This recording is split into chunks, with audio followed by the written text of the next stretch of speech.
Hello guys, welcome back to our YouTube channel catch करो। तो guys, आज हम बीपीएससी परीक्षा के प्रैक्टिस सेट को देखने वाले हैं। टोटल 150 क्वेश्चंस रहने वाले हैं इसमें। तो पूरा वीडियो कंप्लीट करके जाइएगा, आपके एग्ज़ाम के लिए काफ़ी बेनिफिशियल रहेगा।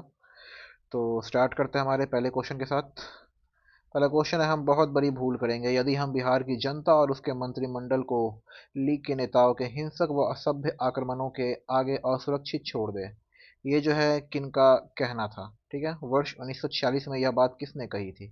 ऑप्शन हमारे पास सरदार पटेल, महात्मा गांधी, राजेंद्र प्रसाद या फिर जवाहरलाल नेहरू, या इनमें से कोई भी नहीं, या इनमें से एक से ज्यादा लोगों ने कहा था। तो क्या आंसर होगा इसका? तो इसका जो आंसर है गाइस वो है ऑप्शन ए, सरदार पटेल ने यह बात कही थी। ठीक है, अगला क्वेश्चन देखते हैं। निम्नलिखित में से सरस्वती नदी के तट पे स्थित हड़प्पा कालीन स्थल है कौन सा है, जो कि सरस्वती नदी के तट पे स्थित है? ठीक है, तो आप इन सब का जो है लोकेशन आप जरूर एक बार देख के जाइएगा। ठीक है, कि मोहनजोदड़ो किस नदी के तट पे स्थित है, हड़प्पा किस नदी पे, कालीबंगा, बनावली, सब देख के जाइएगा आप। ठीक है, इसका जो आंसर हो जाएगा वो हो जाएगा बनावली। ठीक है, तो बनावली जो है वो सरस्वती नदी के तट पे स्थित था। ठीक है, चलिए नेक्स्ट क्वेश्चन है। किस प्राचीन स्तंभ लेख से ये ज्ञात होता है कि अशोक ने लुम्बिनी में धार्मिक कर यानी बलि माफ कर दिया और भू राजस्व को घटाकर 1/8 कर दिया? ठीक है, तो ऑप्शन हमारे पास प्रयाग स्तंभ लेख से पता चलता है, रुमिनदेई स्तंभ, कौशाम्बी स्तंभ, या फिर मास्की लघु शिलालेख, या फिर उपयुक्त में से कोई नहीं या एक से अधिक। तो इसका जो उत्तर होगा गाइस वो हमारा हो जाएगा ऑप्शन बी, रुमुन सॉरी रुमिन दोई दोई। ठीक है, रुमिन दोई स्तंभ से। चलिए अगला क्वेश्चन देखते हैं। अगला क्वेश्चन है, महेंद्र वर्मन एक किस वंश के प्रमुख शासक थे? ऑप्शन है पल्लव वंश, वाकाटक वंश, चालुक्य वंश, या फिर पाल वंश, या ऑप्शन ई। तो इसका आंसर हो जाएगा ऑप्शन ए, पल्लव वंश। ठीक है, नेक्स्ट क्वेश्चन है, किस काल को द्वितीय नगरीकरण के नाम से भी जाना जाता है? ठीक है, द्वितीय नगरीकरण। ऑप्शन है हड़प्पा, मौर्य, मौर्योत्तर, या फिर महाजनपद काल, या फिर ऑप्शन ई। तो इसका उत्तर हो जाएगा हमारा ऑप्शन डी, महाजनपद काल। ओके, चलिए अगला क्वेश्चन हमारा, दिल्ली सल्तनत सल्तनत में दीवाने अर्ज का संबंध किस प्रशासनिक विभाग से था? ओके, तो ऑप्शन है पत्राचार विभाग, सैन्य विभाग, कृषि विभाग, या फिर वित्त विभाग, या फिर ऑप्शन ई। तो इसका आंसर हो जाएगा हमारा सैन्य विभाग। ठीक है, दीवाने अर्ज जो है सैन्य विभाग से संबंधित था। ठीक है,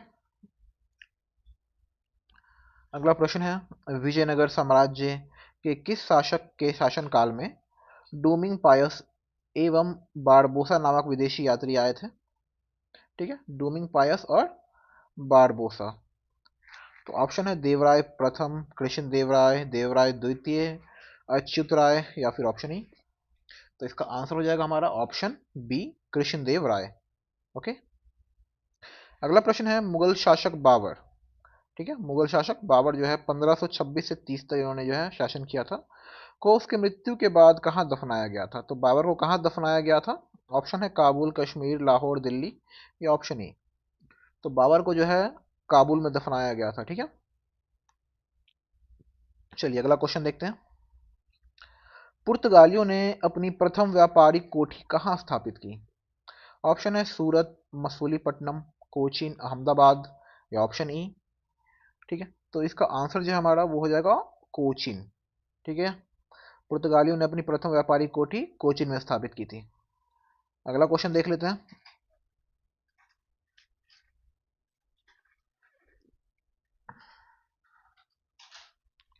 तो अगला क्वेश्चन है, गुलाम गिरी नामक पुस्तक के लेखक कौन है? ऑप्शन है मैडम कामा, महात्मा गांधी, ज्योतिबा फूले, एनी बेसेंट, या ऑप्शन ई। तो इसका जो उत्तर है वो हो जाएगा ज्योतिबा फूले। अगला प्रश्न है, वर्ष 1916 में भारतीय महिला विश्वविद्यालय की स्थापना किसने की? ऑप्शन है हेनरी डिरोजियो, डी के कर्वे, दादा भाई नौरोजी, पंडिता रमाबाई, ये ऑप्शन ई। तो इसका जो उत्तर होगा वो होगा ऑप्शन बी, डी के कर्वे। ओके, चलिए अगला क्वेश्चन है, खासी विद्रोह के नेतृत्वकर्ता थे। तो खासी विद्रोह के नेतृत्वकर्ता कौन थे? ऑप्शन है मजनू शाह, बख्शी, जगबंधु सिंधु, या फिर दादू मियां, या फिर ऑप्शन ई। तो इसका उत्तर है ऑप्शन ई, इनमें से कोई नहीं। तो इसका जो उत्तर है वो आप कमेंट में मुझे लिख सकते हैं। ओके, अगला प्रश्न है, मोतीलाल नेहरू और सी आर दास द्वारा 1923 में गठित पार्टी का नाम क्या था? Ghadar party, Swaraj party, independence party, Indian national party, या फिर ऑप्शन ई। तो जो है इसका आंसर था हमारा ऑप्शन बी, स्वराज पार्टी। ठीक है, Swaraj party. Poverty and un British rule in India के लेखक कौन है? ऑप्शन है बी आर अम्बेडकर, दादा भाई नौरोजी, आर सी दत्त, महात्मा गांधी, या फिर ऑप्शन ई। तो इसका उत्तर है दादा भाई नौरोजी। ठीक है, अगला प्रश्न है, अखिल भारतीय कांग्रेस कमेटी के द्वारा 8 अगस्त 1942 को बंबई में किस प्रस्ताव को पारित किया गया? ऑप्शन है व्यक्तिगत सत्याग्रह आरंभ करने का प्रस्ताव, या फिर द्वितीय विश्व युद्ध को के बहिष्कार का प्रस्ताव, या फिर डोमिनियन स्टेट्स के विरुद्ध प्रस्ताव, या फिर भारत छोड़ो आंदोलन का प्रस्ताव, या फिर ऑप्शन ई। तो इसका जो उत्तर है वो है भारत छोड़ो आंदोलन का प्रस्ताव। ठीक है, याद रखना है आपको इसको, 8 अगस्त 1942। कहां पे? तो बंबई में। चलिए अगला प्रश्न है, भारत के उत्तर पश्चिमी क्षेत्र में सविनय अवज्ञा आंदोलन का नेतृत्व किसने किया था? ऑप्शन है महात्मा गांधी, मौलाना अबुल कलाम आजाद, खान अब्दुल गफ्फार खां, या फिर महेंद्र प्रताप, या फिर ऑप्शन ई। तो इसका जो उत्तर है वो आपका हो जाएगा ऑप्शन सी, खान अब्दुल गफ्फार खां। ठीक है, अगला प्रश्न है, पलासी के युद्ध के समय बंगाल का नवाब कौन था? ऑप्शन है मीर जाफर, मीर कासिम, नजमुद्दौला, या फिर सिराजुद्दौला, या फिर ऑप्शन ई। तो इसका जो उत्तर है वो है ऑप्शन डी, सिराजुद्दौला। ठीक है, तो आपको याद रखना है पलासी के युद्ध के समय बंगाल का नवाब कौन था? तो सिराजुद्दौला। अगला प्रश्न है, अल्बर्ट बिल विधेयक को कब वापस लिया गया था? ठीक है, अल्बर्ट बिल विधेयक, तो इसे कब वापस लिया गया था? तो इसे जो है 1883 में वापस लिया गया था, 1883। ठीक है, अगला प्रश्न देखते हैं,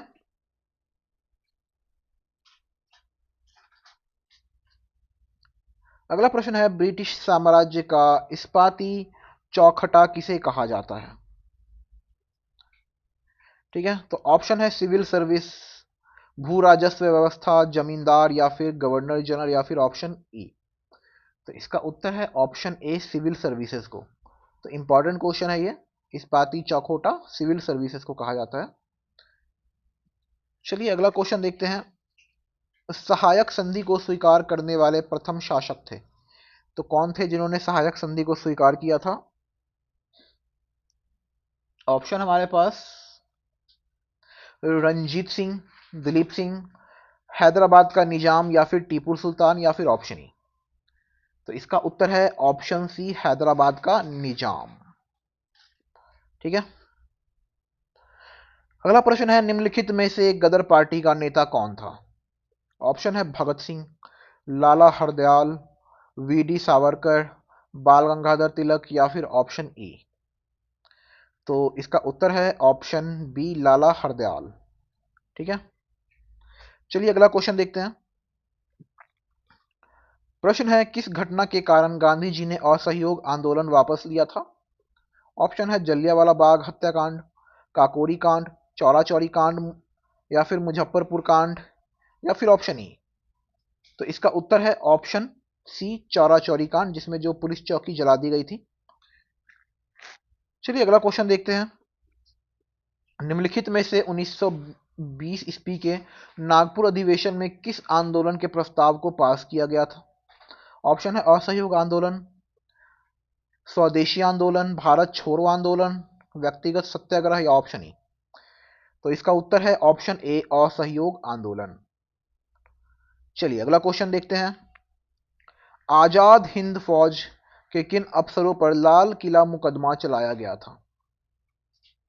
ऑप्शन है शाहनवाज खां, मोहन सिंह, प्रेम सहगल, जीएस ढिल्लो या फिर ऑप्शन ई। तो इसका ऑप्शन है ऑप्शन ई। इसका भी उत्तर आपको मुझे कमेंट बॉक्स में देना है कि इसका सही उत्तर क्या होगा। चलिए अगला प्रश्न देखते हैं। निम्नलिखित में से कौन सा व्यक्ति बिहार सोशलिस्ट पार्टी से संबंधित था? ऑप्शन है रामानंद मिश्र, गंगा शरण सिन्हा, राम वृक्ष बेनीपुरी, नरेंद्र देव या फिर ऑप्शन ई।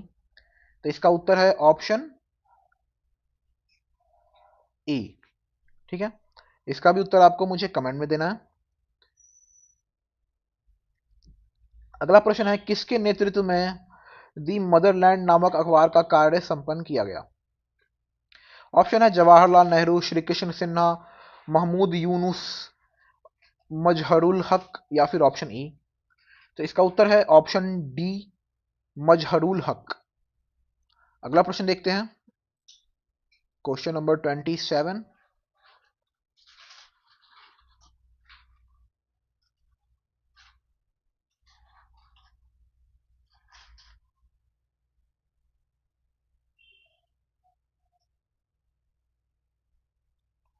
तो प्रश्न है किन कारणों से राजकुमार शुक्ला ने महात्मा गांधी को बिहार आने हेतु आमंत्रित किया?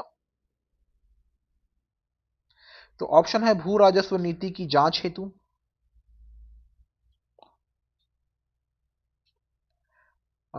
तिनकटिया प्रणाली की जांच हेतु, किसान आंदोलन को रोकने हेतु, ब्रिटिश सिपाही की हत्या का जांच हेतु या फिर उपयुक्त में से कोई नहीं या फिर उपयुक्त में से एक से अधिक। तो इसका जो उत्तर है वो हो जाएगा आपका ऑप्शन नंबर बी, तिनकटिया प्रणाली की जांच हेतु।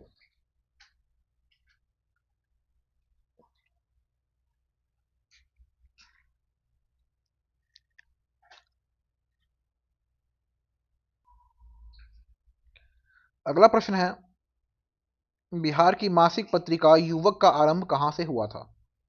ऑप्शन है दरभंगा, मोतिहारी, समस्तीपुर, पटना या फिर ऑप्शन ए। तो इसका उत्तर है ऑप्शन नंबर डी, पटना। अगला प्रश्न है बिहार की स्थापना की गई थी, कब की गई थी बिहार की स्थापना? ऑप्शन है 22 अप्रैल 1911, 22 मार्च 1911, 22 अप्रैल 1912, 22 मार्च 1912। इंपॉर्टेंट क्वेश्चन है, इसका उत्तर हो जाएगा ऑप्शन डी, 22 मार्च 1912 को जो है बिहार की स्थापना की गई थी। अगला प्रश्न है किसने गोलघर का निर्माण किया था? ऑप्शन है sir John Shore, sir George Barlow, Lord Ellenborough या फिर कैप्टन जॉन गास्टिन। ठीक है, ऑप्शन या फिर ऑप्शन ए। तो इसका उत्तर जो है ऑप्शन डी हो जाएगा, कैप्टन जॉन गाल्स्टिन। ठीक है,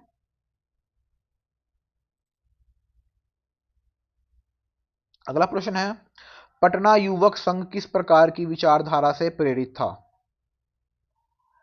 तो ऑप्शन है उदारवादी विचारधारा, गांधीवादी विचारधारा, क्रांतिकारी विचारधारा, कांग्रेस विरुद्ध विचारधारा या फिर ऑप्शन ई। इसका उत्तर हो जाएगा ऑप्शन सी, क्रांतिकारी विचारधारा।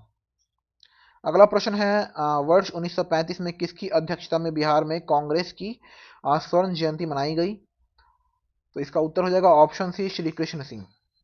ओके, अब थोड़ा जल्दी जल्दी करते हैं, काफी लंबी वीडियो बन गई है। तो भारतीय चुनावों में ईवीएम का प्रयोग कब से प्रारंभ हुआ? तो इसका उत्तर हो जाएगा ऑप्शन सी, वर्ष 1998 से। अगला प्रश्न है निम्नलिखित में से भारतीय संविधान के अनुसार वित्त आयोग का प्रमुख कार्य क्या है? तो वित्त आयोग का जो प्रमुख कार्य है वो है केंद्र और राज्य के बीच राजस्व का वितरण करना। ओके, अगला प्रश्न देखते हैं। अगला प्रश्न है नीति आयोग का अध्यक्ष कौन होता है? तो नीति आयोग का जो अध्यक्ष होता है वो प्रधानमंत्री होता है।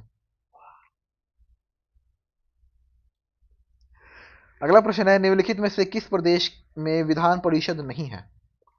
तो विधान परिषद जो है उत्तराखंड में नहीं है। अगला प्रश्न है, निम्नलिखित में से भारत के अटॉर्नी जनरल यानी महान्यायवादी की नियुक्ति कौन करता है? तो इनकी नियुक्ति कौन करता है? तो ऑप्शन बी, राष्ट्रपति जो है इनकी नियुक्ति करते हैं। ठीक है, अटॉर्नी जनरल। अगला प्रश्न है, व्यक्तिगत स्वतंत्रता के लिए निम्नलिखित में से कौन सी रिट याचिका जिसको कहते हैं दायर की जा सकती है?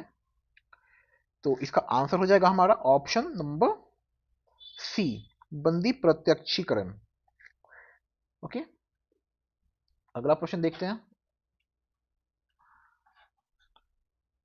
अगला प्रश्न है, भारतीय संविधान की किस यानी किन अनुच्छेदों में शोषण के विरुद्ध जो है अधिकार वर्णित है? तो इसका उत्तर हो जाएगा ऑप्शन नंबर डी, अनुच्छेद 23 से 24 में। अगला प्रश्न है, किस संसद सदस्य की अयोग्यता का निर्धारण निम्नलिखित में से कौन करता है? यानी किसी भी संसद की सदस्य की अयोग्यता का, ठीक है, तो ये जो है कौन करते हैं? तो ये करते हैं हमारे राष्ट्रपति। ठीक है, वो किसी को भी अयोग्य घोषित कर सकते हैं। भारत में न्यायिक सक्रियता संबंधित है, तो कहां पे? तो ये आपका जनहित याचिका से जो है संबंधित है। ठीक है, अगला प्रश्न है, राज्य विधानसभाओं में आंगल भारतीय समुदाय के लिए प्रतिनिधित्व का प्रावधान संविधान के किस अनुच्छेद द्वारा किया गया है? इसका उत्तर हो जाएगा ऑप्शन डी, अनुच्छेद 333। अगला प्रश्न देखते हैं।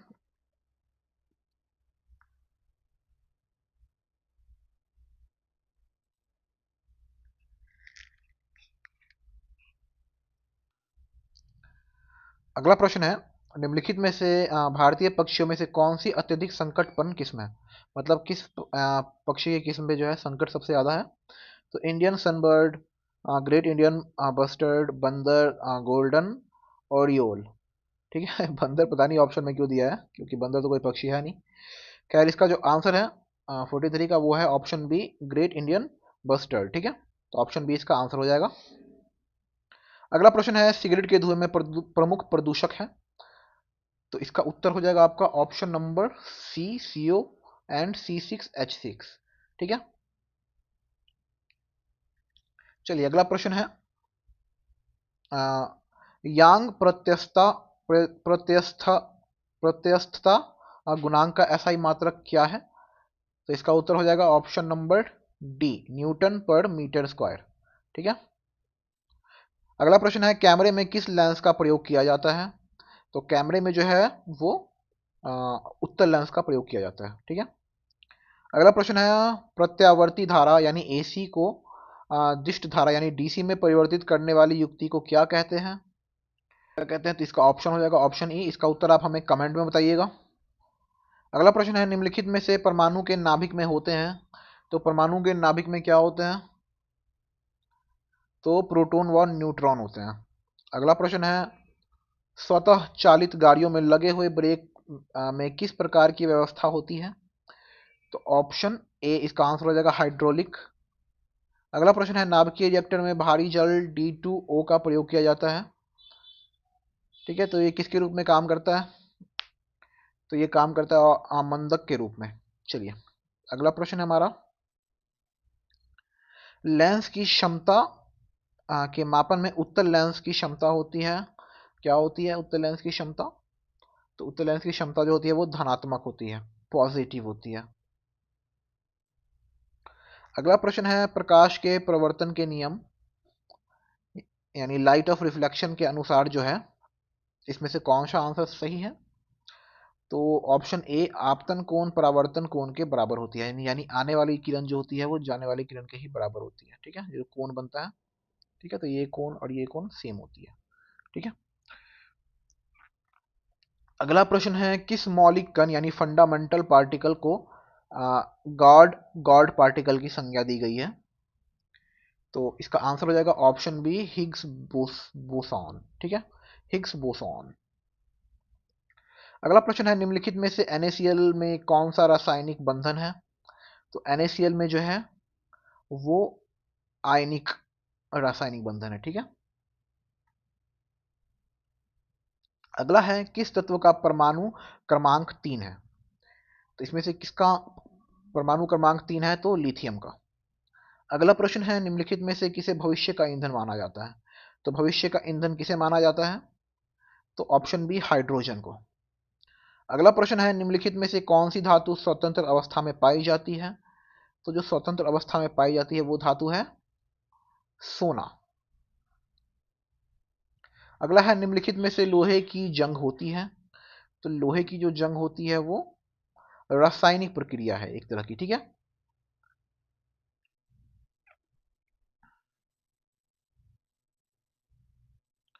अगला प्रश्न है, निम्नलिखित में से सर्वाधिक अभिक्रियाशील तत्व कौन सा है?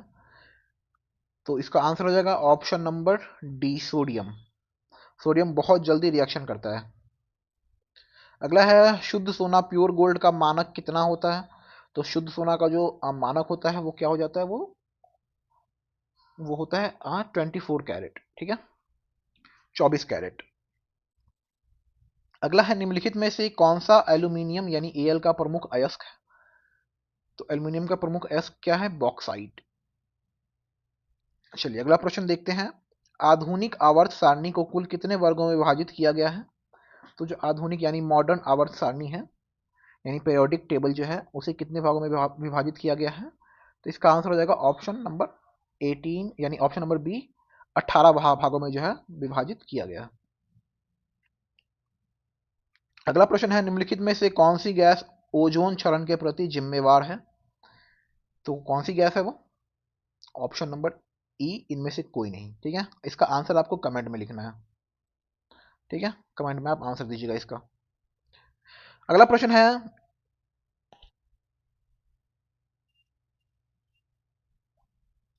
निम्नलिखित में से कौन सा पादप हार्मोन है? पादप हार्मोन कौन सा है? तो इसका आंसर हो जाएगा ऑप्शन नंबर सी, साइको साइयो साइयोकाइनिन, ठीक है, साइयोकाइनिन। अगला है, प्रकाश संश्लेषण की प्रक्रिया में कौन सा प्रकाश सबसे कम प्रभावी है?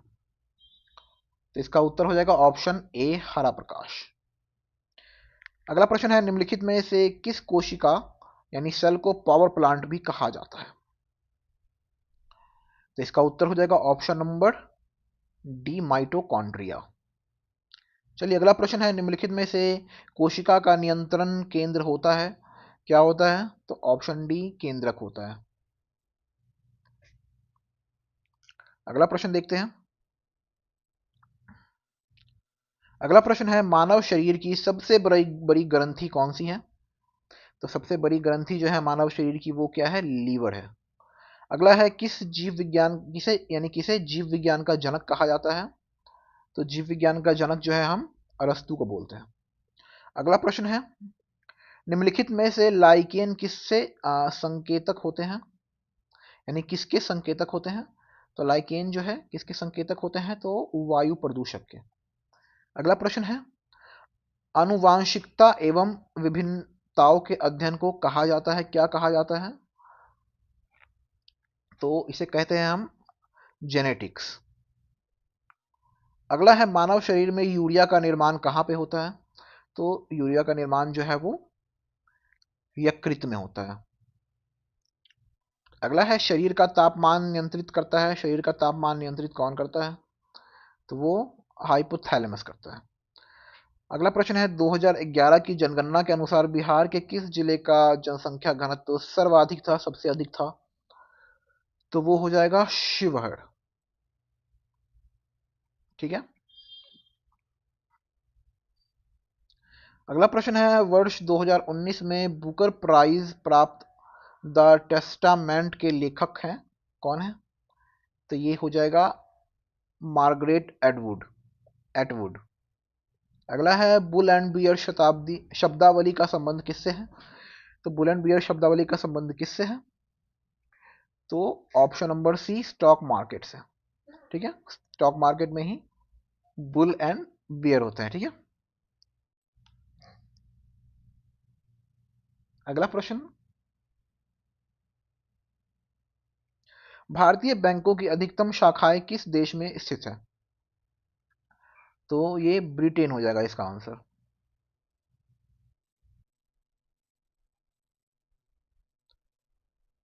अगला प्रश्न है, निम्नलिखित में से आईबीए का तात्पर्य है, तो आईबीए का तात्पर्य किस चीज से है? तो ये हो जाएगा इंडियन बैंक एसोसिएशन से। अगला है अ पैसेज टू इंडिया नामक पुस्तक का संपादक किसने किया? तो इसका उत्तर हो जाएगा ऑप्शन सी, ई.एम. फोस्टर। अगला है भारत की राष्ट्रीय आय में किस क्षेत्र का सर्वाधिक योगदान है? तो ये आपका हो जाएगा तृतीयक क्षेत्र का। अगला प्रश्न है जनगणना 2011 के अनुसार भारत में जनसंख्या घनत्व कितनी थी?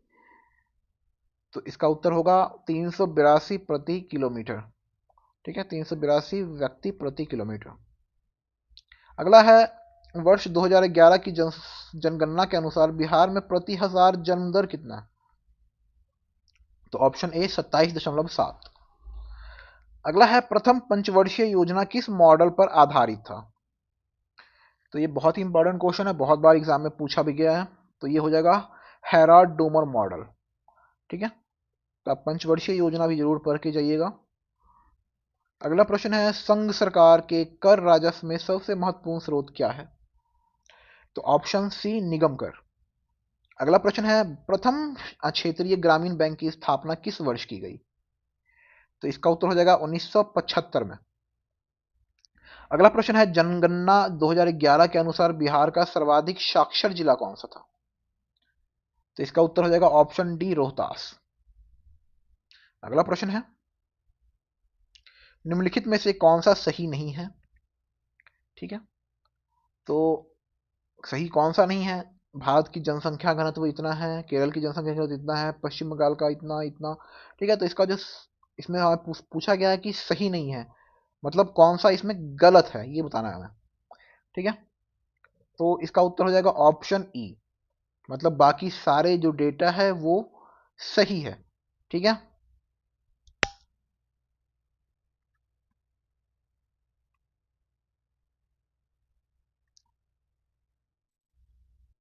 अगला प्रश्न है भारत की कुल संचित भूमि का कितना हिस्सा नहरों द्वारा संचित है? तो नहरों द्वारा जो है संचित हिस्सा कितना है? 36% है, 36%। अगला है Indian state forest survey of India 2019 के अनुसार देश की कुल क्षेत्रफल में कितना भौगोलिक क्षेत्र वनों और वृक्षों द्वारा आच्छादित है? तो इसका उत्तर हो जाएगा 24.56%। ठीक है,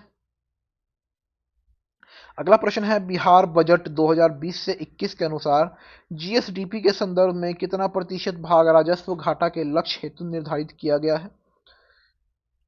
तो ऑप्शन सी 2.97%।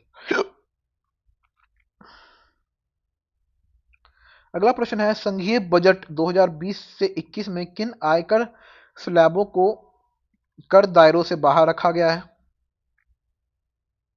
तो ऑप्शन ए इसका सही उत्तर है 0 से 2.5 लाख। अगला प्रश्न है बिहार राज्य में लगभग कितने हेक्टेयर भूमि बाढ़ से प्रभावित है? तो इसका उत्तर हो जाएगा ऑप्शन सी 68.80 लाख हेक्टेयर भूमि। अगला है निम्नलिखित में से अलास्का किस देश का हिस्सा है? तो अलास्का जो है यूएसए का हिस्सा है। अगला प्रश्न है निम्नलिखित में सबसे छोटा महाद्वीप कौन सा है? तो सबसे छोटा महाद्वीप जो है वो ऑस्ट्रेलिया है। अगला प्रश्न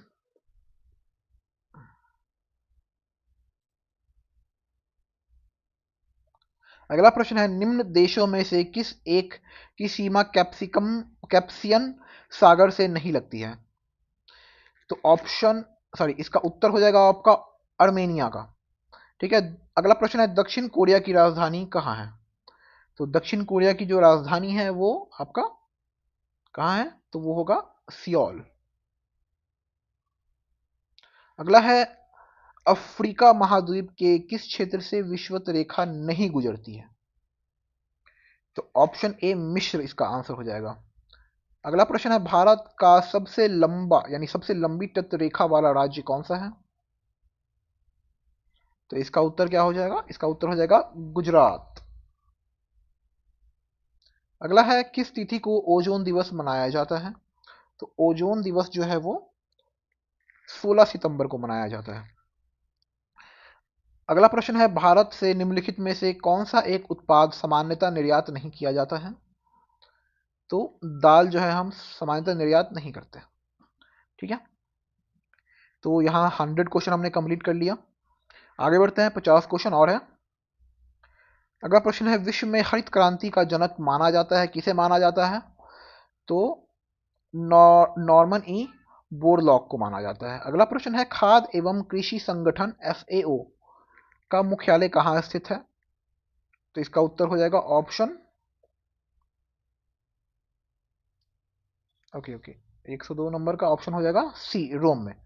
ठीक है, अगला प्रश्न है, निम्नलिखित में से किस नदी के मुहाने पर डेल्टा का निर्माण नहीं होता है?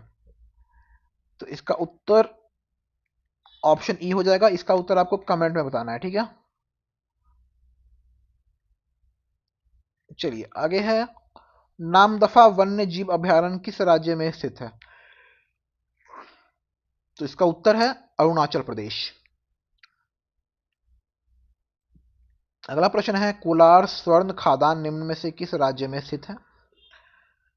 तो इसका उत्तर है ऑप्शन ए, कर्नाटक।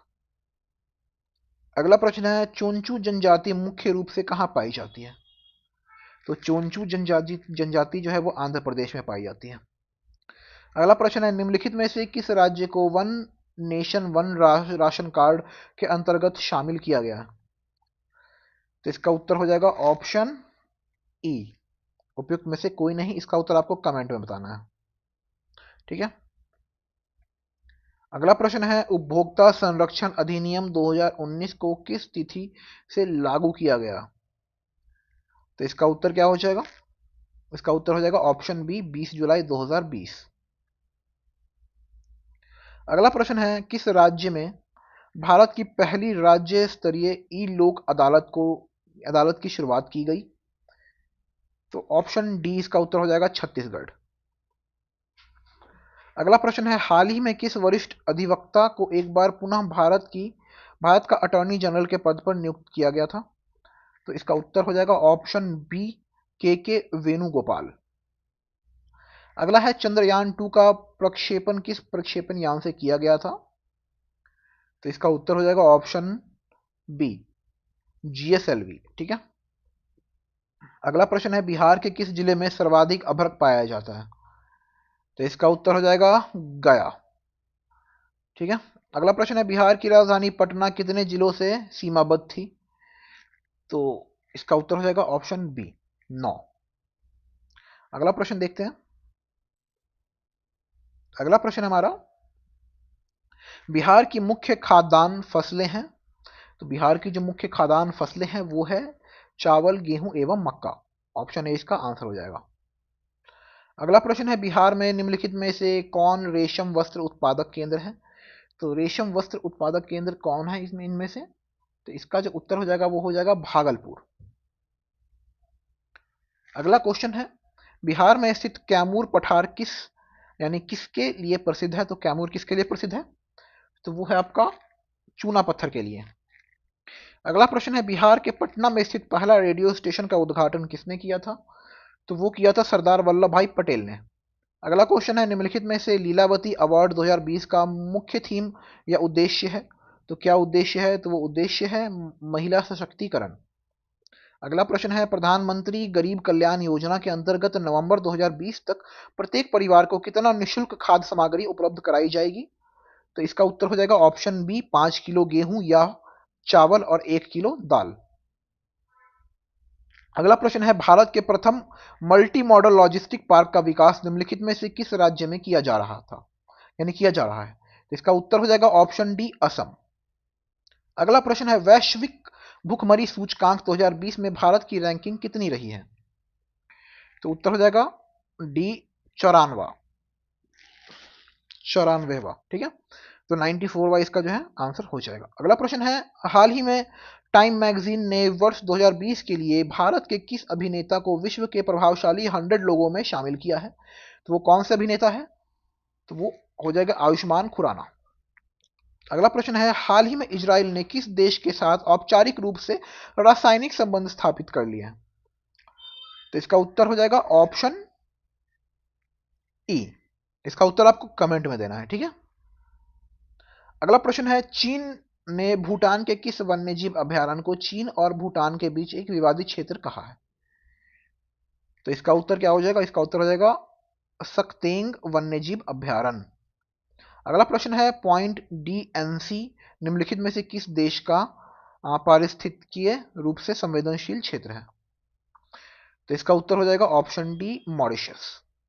अगला प्रश्न है हरित पथ हाल ही में लॉन्च किया गया एक मोबाइल रूप है, ठीक है, इसे किसके द्वारा विकसित किया गया है?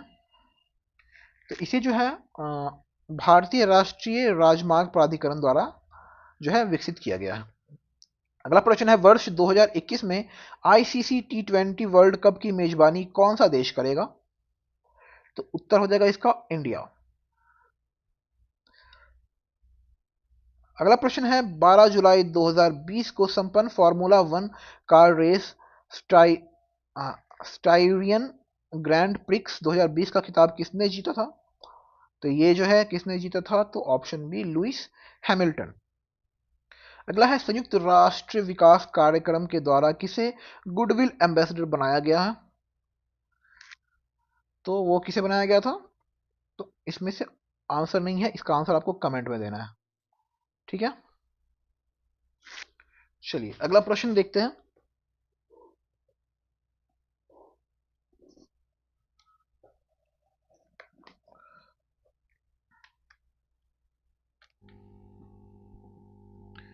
अगला प्रश्न है हमारा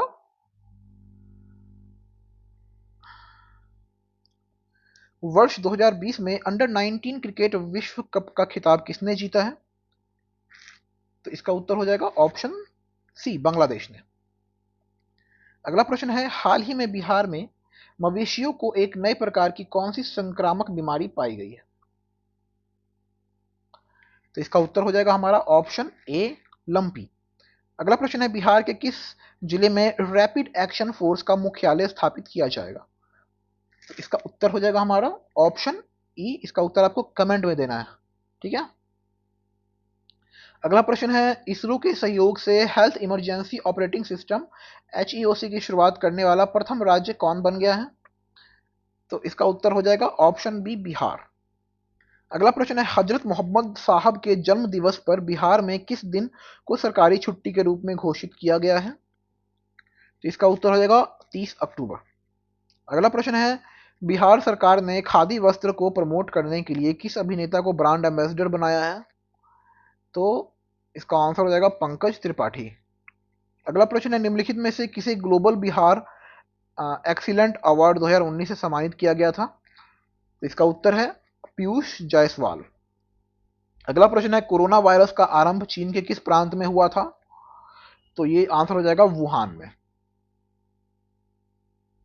अगला क्वेश्चन है किस देश ने अंतरिक्ष रॉकेट लॉन्च मार्च 5B को सफलतापूर्वक लॉन्च किया है? तो इसका उत्तर हो जाएगा ऑप्शन डी चीन। अगला प्रश्न है किस देश ने औषधीय उपयोग के लिए भांग की खेती को कानूनी मान्यता प्रदान की है? तो लेबनान। अगला प्रश्न है किस WWE रेसलिंग लीजेंड ने संन्यास की घोषणा की है? तो आंसर हो जाएगा अंडरटेकर। अगला प्रश्न है दो अंकों की एक संख्या के अंकों का योग 8 है। तो ये मैथ के क्वेश्चन यहाँ से स्टार्ट हो गए हैं, ठीक है। तो मैं आपको जस्ट आंसर बता देता हूँ, आप खुद से प्रैक्टिस कर सकते हैं। तो इसका उत्तर ए है। 142 का आंसर जो है वो डी है। 143 का आंसर जो है वो सी है। 144 का आंसर जो है वो बी है। 145 का आंसर जो है वो ए है।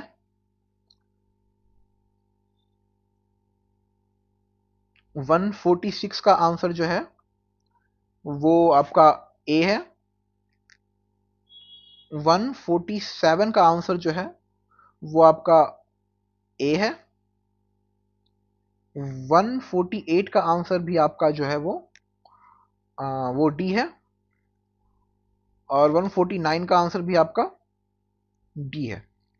लास्ट क्वेश्चन 150, इसका जो आंसर है वो आपका वो भी आपका जो है डी है, ठीक है। तो हमारे टोटल 150 क्वेश्चंस कंप्लीट हो गए हैं। वीडियो पसंद आए तो वीडियो को लाइक ज़रूर कीजिएगा। और अगर आप ये पीडीएफ चाहते हैं तो हमारे टेलीग्राम चैनल को ज्वाइन कर लीजिएगा, वहाँ वहाँ मैं इस पीडीएफ को अपलोड कर दूंगा। ठीक है, इसमें आपको पीडीएफ में आपको नीचे से आपके आंसर भी मिल जाते हैं। ठीक है, तो मस्ट है कि टेलीग्राम आप ज्वाइन कर लें। वीडियो पसंद आई हो तो एक लाइक ज़रूर कीजिएगा। मिलते हैं आपसे अगले वीडियो में, तब तक के लिए गुड बाय, टेक केयर।